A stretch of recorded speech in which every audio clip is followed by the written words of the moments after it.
ಕೆಲವು ಟೈಮ್ ಆಸ್ಪತ್ರೆಗೆ ಹೋಗ್ತೀವಲ್ಲ, ಆಸ್ಪತ್ರೆಗೆ ಹೋದಾಗಲೂ ಇಲ್ಲಿ ಏನೋ ನೋವು ಬರುತ್ತಾರೆ, ಇನ್ನೊಂದೇನೋ ಆಗಬೇಕಾದ್ರೆ ನಾವು ಬೇಡ್ಕೊಂಡು ಹೋಗೋದು ಅದು ಆಗದೆ ಇರಲಿ ಅಂತ ಅಷ್ಟೇ ತಾನೆ.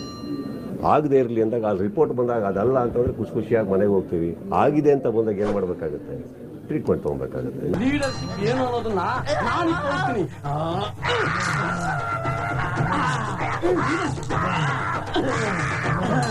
ನಾನಿವಾಗ ಆ ಹಂತದಲ್ಲಿ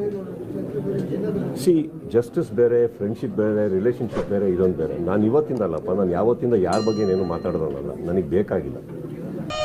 ನಿನ್ನ ಮನಸ್ಸು ದೊಡ್ಡದು, ನೀನು ಆ ಥರ. ಚಿತ್ರರಂಗದಲ್ಲಿ ಅಂದಾಗ ಈ ಚಿತ್ರರಂಗ ನಾನು ಸೇರ್ಪಡಾಗಿರೋದ್ರಿಂದ ಚಿತ್ರರಂಗದ ಮೇಲೆ ಒಂದು ಕಪ್ಪಿ ಚಿಕ್ಕೆ ಬರೋದು ನಮಗೂ ಇಂಟ್ರೆಸ್ಟ್ ಇಲ್ಲ, ನಮಗೆ ಇಷ್ಟ ಇಲ್ಲ. ಇಲ್ಲಿ ತುಂಬ ಜನ ಸೇರಿ ತ್ಯಾಗಗಳನ್ನ ಮಾಡಿ ದುಡ್ದಿದ್ದಕ್ಕೆ ಕನ್ನಡ ಚಿತ್ರರಂಗ ಇವತ್ತು ಬಂದು ನಿಂತಿದೆ.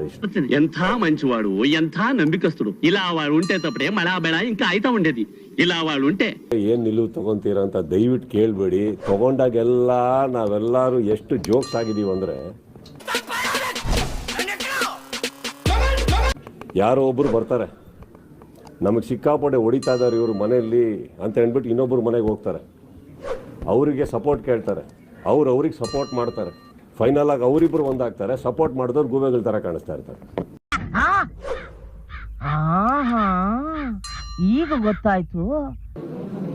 ಇತ್ತೀಚಿನ ನಿಮ್ಮ ನ್ಯೂಸ್ ಅಲ್ಲಿ ನೋಡಿದ್ ನಾವು CM ಅವರೇ ಹಠ ಹಿಡಿದು ಕೂತಿದ್ದಾರೆ ಇದಕ್ಕೆ ಅಂತ ಅಂದಮೇಲೆ ಮೀಟರ್ ಬೇಕು, ಮೀಟರ್ ನನ್ನ ಪ್ರಕಾರ ಸರ್, ನಮ್ಮ ಕರ್ನಾಟಕದ ಒಂದು ದೊಡ್ಡ ಸ್ಥಾನದಲ್ಲಿರುವಂಥ ಒಬ್ಬರು ಮುಖ್ಯಮಂತ್ರಿಗಳು, ಮಾಧ್ಯಮದವರು, ಪೊಲೀಸ್ ಸಿಬ್ಬಂದಿಗಳು ಕರೆಕ್ಟಾಗಿ ಕೆಲಸ ಮಾಡ್ತಾ ಇದ್ದೀರಾ ಅಂದಾಗ ನನಗೆ ಬೇಕಾಗಿರೋದೊಬ್ಬ ಕಾಮನ್ ಮ್ಯಾನ್ ಆಗಿಸಿ. ಇವಾಗ ಕಲಾವಿದರ ಹೆಸರಾಗಿ ಇನ್ನೊಬ್ಬರ ಹೆಸರು ಬರೋಲ್ಲ ಸರ್ ಇಲ್ಲಿ. ನನಗೆ ಬರೋದು ಏನಂತಂದರೆ, ನಾವು ಅವ್ರ ಪರ ಇವ್ರ ಪರ ಅಂತ ಮಾತಾಡೋದು ತಪ್ಪಾಗುತ್ತೆ, ವಿರುದ್ಧವಾಗಿ ಮಾತಾಡೋದು ತಪ್ಪಾಗುತ್ತೆ. ಕೆಲವು ಚೇಂಜ್ ಆಗಲ್ಲ. ಭಗವಂತ ಅವ್ರನ್ನ ಎಷ್ಟೇ ಮೇಲೆ ತೊಗೊಂಡೋದ್ರೂ ಚೇಂಜ್ ಆಗಲ್ಲ. ಸಂತವ್ರ ಮುಂದೆ ನಾವು ತಲೆ ಕೆಡಿಸ್ಕೊಂಬಾರ್ದು, ಅಂಥವ್ರ ಬಗ್ಗೆ ಮಾತಾಡೋದು ವೇಸ್ಟೇ. ಆ ಫ್ಯಾಮಿಲಿಗೆ ನ್ಯಾಯ ಸಿಗಬೇಕು ಸರ್, ಆ ಹೆಣ್ಮಗುಗೆ ನ್ಯಾಯ ಸಿಗಬೇಕು. ಎಲ್ಲೋ ಪಾಪ ಓಡಾಡಿಕೊಂಡು ಆ ರಸ್ತೆಯಲ್ಲಿ ಹತ್ರ ಬಿದ್ದಿದ್ರಲ್ಲ, ಭಾಳ ಬದುಕಬೇಕಾದ ರೇಣುಕಾಸ್ವಾಮಿ ಅವರು, ಅವ್ರಿಗೆ ನ್ಯಾಯ ಸಿಗಬೇಕು.